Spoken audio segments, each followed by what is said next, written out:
Welcome to Everything Embedded. This video is part 2 of creating footprints for a DC-DC step-down regulator. We will be creating the regulator footprint and placing the footprints onto the board. The last footprint we need to do now is the regulator itself. So for this one, we have the data sheet up for this, and all the way down in the bottom of the data sheet, there will be a mechanical, packaging, and orderable. So this is how TI lays out their data sheets. So we can scroll down, they have all sorts of things that you usually do not care about, which is like, how is it packaged on the tape and reel? How does the tape and reel come in the box? And then we actually get down to the package drawing. So we can tell here, this one's a pretty funky footprint. So it's got some weird corners. It's got this weird pad down the middle. So this one is, definitely not a standard footprint. So they've got these drawings here of the footprint itself. And then they've got drawings of the recommended land pattern. So this is what you actually want to make your footprint to. And then they'll also put one of the solder paste. And so we can see here kind of where they've done some different things with the solder paste than the pad shape. So they've got kind of with the blue, they're showing where the pads are. And then we can see that like this pad, they've split into 2 paste zones.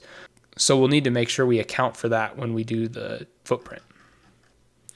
This footprint, they actually did pretty good, and they have given us the pad dimensions mostly off of the center. So they've got the centroid of the package here, and then they have given us dimensions from the center to where the pads are. So that does make this a little easier to lay out.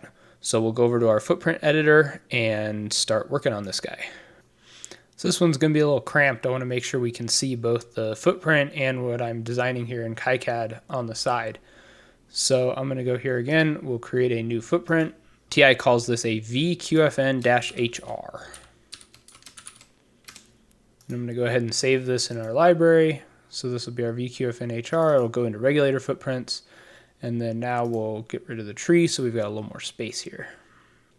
So for this one, we're going to start by laying out the ones that are on the center line here. So that'll be this pad and this long one over here. We're going to start with this one here first, and then we'll get this one in place, and then we can start kind of working our way out to these funky shaped ones on the edges. So we can see the dimensions for this pad. We've got this 0.3 is the width of it, or actually the height of it. And then we have this 0.7 up here is going to be the length of it. So once again, we'll go just set our first pad down. We'll number these after we're done. I don't want to go in order of number. This will be an SMD. So this will be a rounded rectangle again. And this data sheet, they specify a radius of 0.05 millimeters, so we can actually go set that here. So we're going to go with the radius of 0.05. Our pad size in the X dimension is the 0.7. And in the Y dimension, our height is that 0.3. And we'll have to reset this because it defaults using the corner size, which is incorrect. And then for our location for this one, we want the Y to be 0 since this one's on the center line. And the X position we're reading from down here is 1.85.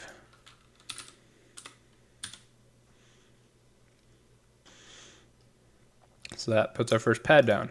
To make this a little easier to see, I'm just going to move all of the text out of the way.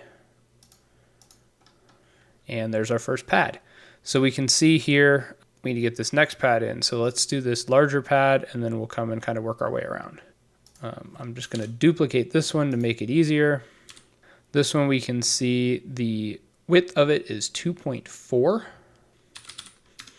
millimeters, and the height of it is 0.4. We still want that same 0.05 corner radius. And then for the position, our Y is 0 and our X is 1. Next one work, there's 6 pads that are all the same size. So it's this one, this one, this one, this one, this one, and this one. I can tell that because it has this dimension here and says 6X on it. So these are that same 0.7, but then there's 0.25 in the other dimension. So we'll grab this one, duplicate it, and start editing. So we know position wise this needs to be the same 1.85, and then in the Y dimension here we come down this 0.525, And then our pad size, we have 0.7 there is still correct. And then here we're at 0.25. And we still want this 0.05 millimeter corner radius. And we'll put that one there.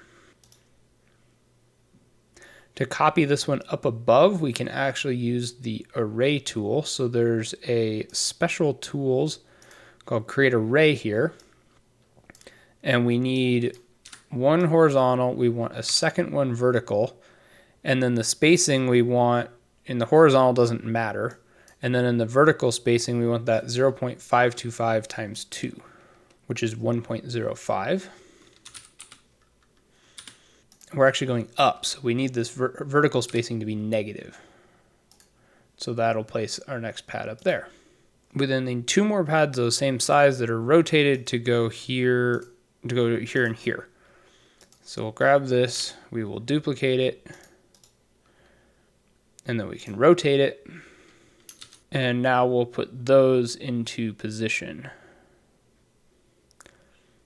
So from the center here, we know the width from center to center on these is the 3.2. So that means these will need to be 1.6, which is where it's already at. And then the width over here for the first one is this 0.625. So we'll type that in. Everything with the size is all going to be the same. And then from there, we can actually use our array trick and create all 4 of these all in one hit. So we'll go back to create array, and we've put the first one here. We want 1 to go here, and then 2 to go up here. So our spacing in the horizontal is actually negative 0.5. Since we want to go back, we're going to have a 2x2 array. And then the vertical spacing will be our negative 3.2. And then we'll click OK. And now we have those pads added in. Next up, we're going to create these pads that are here. And then there's one up here as well. And so for those, we'll just duplicate one of these and start changing all of the settings on it. So since we'd rotated that previously, we'll put this back to 0 degrees. And then our X dimension is 0.4. And our Y dimension of these is 1. Our corner radius, we still want to be the 0.05. So that gives us our overall pad shape. And then for the location of these, they are at 0.45 from the center in X. And then the center to center spacing is 2.9. So half of that is 1.45. So that'll place that one. And then to duplicate that, we will use the array again. Now we have a horizontal of just 1. We still have the vertical of 2. And then our vertical spacing now becomes 2.9. And we'll hit OK there. And we have our other pad. Next, we're going to do these corner pads. So we've got this corner and this corner pad. So there's a couple different ways we can create corner pads like this. One is you can use some custom shape primitives. The other is that we can just do 2 pads and stick them on top of each other. So we can do one pad that looks like this pad here, and then we can do one that's like this. If we set them on top of each other, then we'll get that shape out of it. So we're going to do that second method. So we'll create this pad first, and then we'll create this second one here.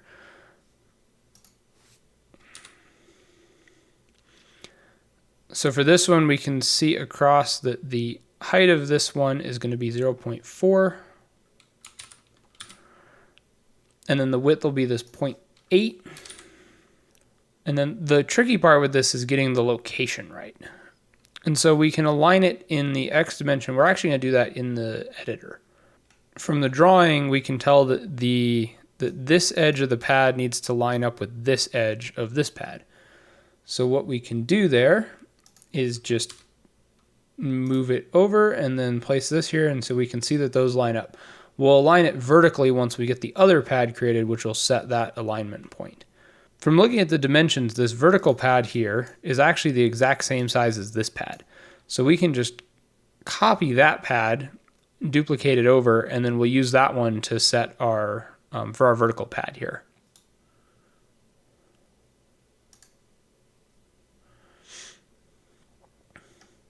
So what we'll do to line these up is we know that this one needs to be in the same location vertically as the pad that I copied it from, but then we need the edges of these pads behind to line up. So I need this edge to line up with this edge. So we'll scooch this over until those edges line up right there. And then that'll help us set this one, because now we just need to move this one down until those edges line up, which they can't quite on our grid. So we'll have to go in and go down to a smaller grid size, and then we should be able to line up all the edges of these. And I can, since I just want to move this vertically, I can just move it with the arrow keys and then press enter. So that gives us that pad there.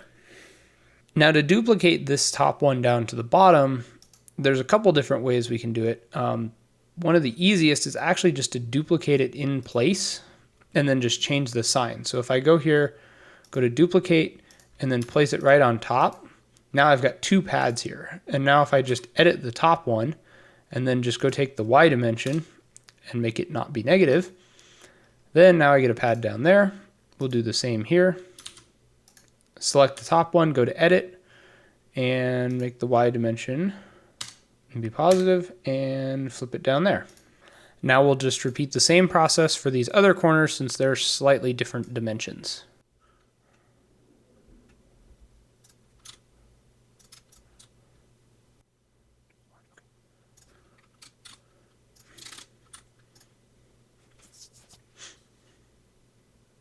So I got this one moved into place, and I'm just checking to make sure that this top edge lines up here and that this side edge lines up with the side edge down here. Now I'll go duplicate one of these pads to use for the bottom here. We need to resize it a little bit since the width is all right, but it needs to be 0.4 tall.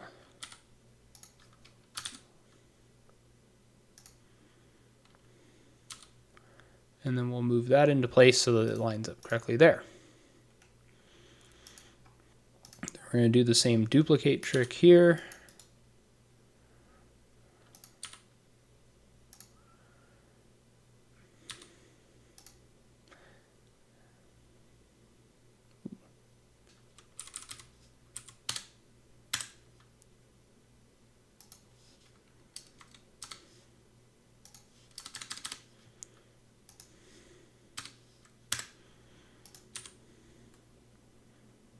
Six, 7, 5.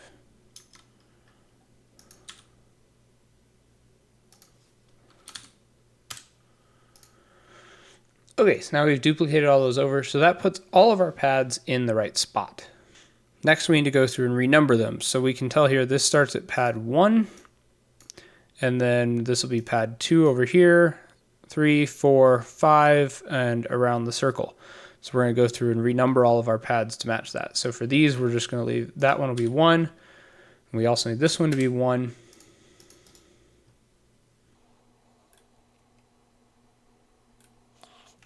That's 2. This will be pad 3.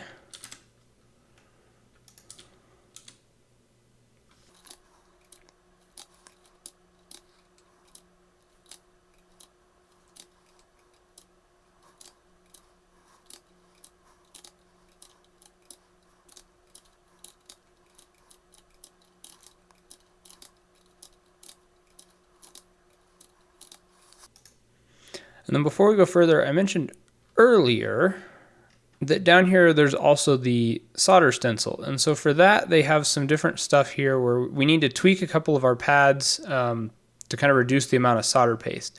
And so it looks like they recommend having a little bit less solder paste on these side pads. And then they actually split this pad into 2. So we're going to do that in a couple of different ways. For the corner pads, it's not exactly necessary to have that solder paste pulled off the edge in that exact way. So the easiest thing to do for that is just to reduce the amount of solder paste a little bit. And so we can kind of tell that they've pulled back some percentage of the paste based on the size of it. So if we change this back in both of these, back 10%, then what we can do is look at our front paste layer.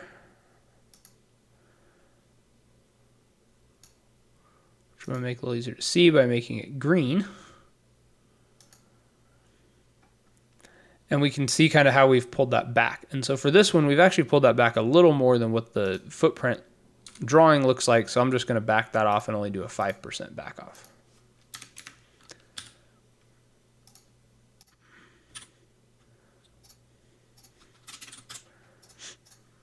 So there we'll have a little bit less paste, and that kind of matches what the intent is from the drawing. So we'll just go around and do that on all of the same ones here.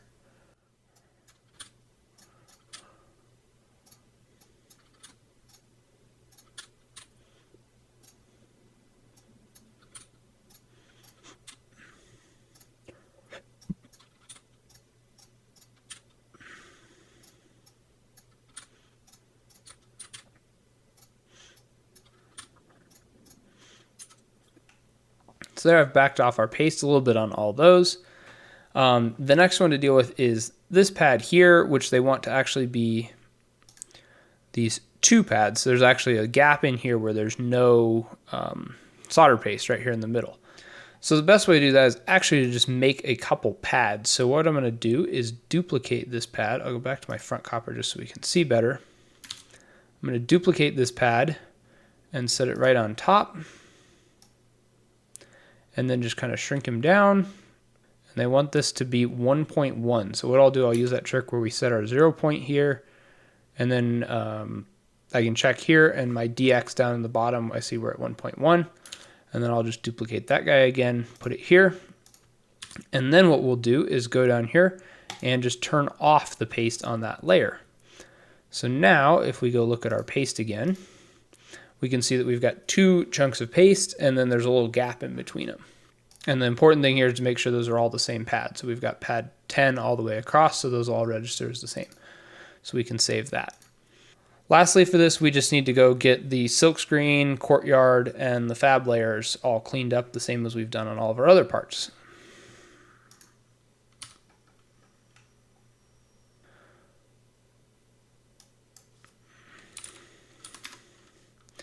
For the fab text, I'm going to make it a little smaller so it fits on the part better.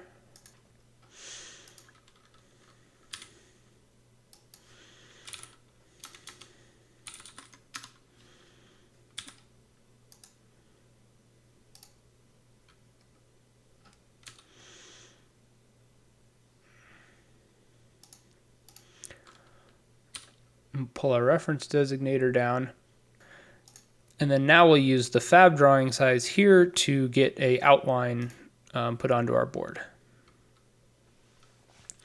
So we're going to go onto our fab layer, and we'll draw a rectangle, and we'll make this match the dimensions given here.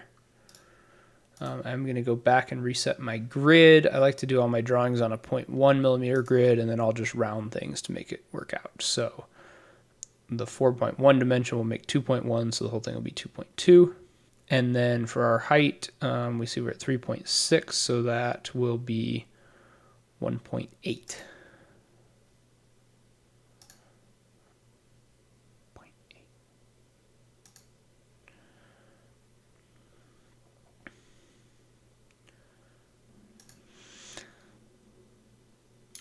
So that shows where our part goes. We'll put a little circle for pin 1 here on the fab layer. And then we'll switch to our courtyard layer, and we'll draw a little bigger rectangle that gives us kind of our keep out area for our part. And we'll go to our front silk screen, and for this we'll just put the corners of the part on the silk screen. So we'll give some kind of little alignment helpers here.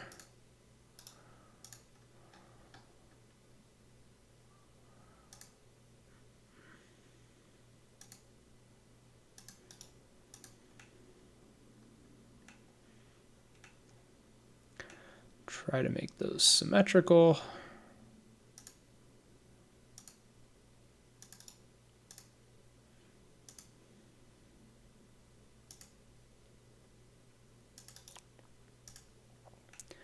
And then we'll do the same thing. We'll put a little circle on here that gives us our pin 1 marking. And we can actually fill that circle in. So if we go grab the front silk screen, we can mark it as a filled, so then we just get a little dot there. And we're going to scooch those out just a little bit so they're not on top. and move our reference designator down. And with that, this part is done. So now we can come back to our schematic, go to our footprint assignment, and we can assign our last footprint here.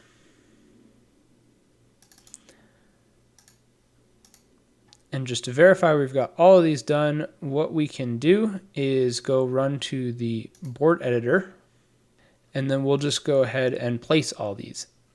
So to place these, there's a button here. It says update PCB with changes made to the schematic. And this will go create a list and say, okay, it's added all of these footprints. There's 0 warnings, 0 errors, so we'll update the PCB. The warnings and errors are important to check here. If you've got pads that aren't connected, or one of your footprints has more pads than your symbol does, it'll throw warnings here. So you do want to pay attention to those. You can catch costly mistakes there. And so this will go, let us put all of our parts down. So that's going to be it for this video. Please be sure to subscribe so you can see the next video where we'll actually lay this out. And then in future videos, we're going to assemble this and test it out and see how this thing works.